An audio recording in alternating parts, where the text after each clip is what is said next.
Mi-surrender sa buhatan sa National Bureau of Investigation, Central Visayas, si Albuera Leyte Municipal Mayor Ronald Kerwin Espinosa ug laing kaubanan niini niadtong adlang Huwebes, Pebrero 4, 2026. Kini human nalutsan og arrest warrant sa Regional Trial Court Branch 14 diri sa Dakbayan sa Sugbo sa kasong pagpatay sa Baybay City pipila ka tuig ang milabay. Ang warrant of arrest nga giluwat sa korte kay nagrekomenda sa no bail o walay piyansa batok sa ilang giatubang nga kaso. Sumala sa pakighinabi sa Bombo Radio Cebu News Team kang NBI 7 Special Agent Gregorio Algoso Jr., kinsa mao escorting officer nga gi-assign sa pagsurrender ni Espinosa ug mga kaubanan niini nga ana-ana karon sa pasilidad sa Cebu City Jail human na kompleto ang proseso sa pag-verify ug medical examinate niini. Gidugang usab ni Algoso nga dili pagbuot sa NBI 7 ang pagpahimutang sa kaso nila ni Espinosa ug mga kaubanan niini diri sa Sugbo bisan pa man nga ang krimen nabuhat sa Leyte kay matod pa sa mando kinigikan sa Korte Suprema sa technicalities nga gisunod niini sa paghikay og kaso nga ibalhin og venue kung may kalabutan sa opisyal nga gobyerno. Gani sa iyang bahin si Espinosa sa wala pa surrender nakuha pang mag-video ug mi-post online kabahin sa pag-awhag sa iyang mga tigpaluyo nga iampo iyang kaluwasan sa panahon nga piniriso na kini.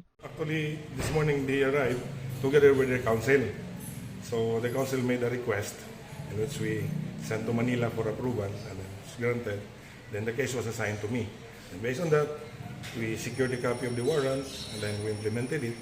Then after going through the process, booking, photograph, and everything, we returned the warrant. Then a commitment order was issued. So before that, we underwent medical examination and X-ray. Then at around 3 o'clock in the afternoon, they were finally committed to the Cebu City Jail in Caloosahan. Gikan sa Dakbayan sa Sugbo, kini si Bombo Joanna Cañete, and this is Bombo Radio Philippines, the #1 and most trusted source of news and information. Basta Radio, Bombo!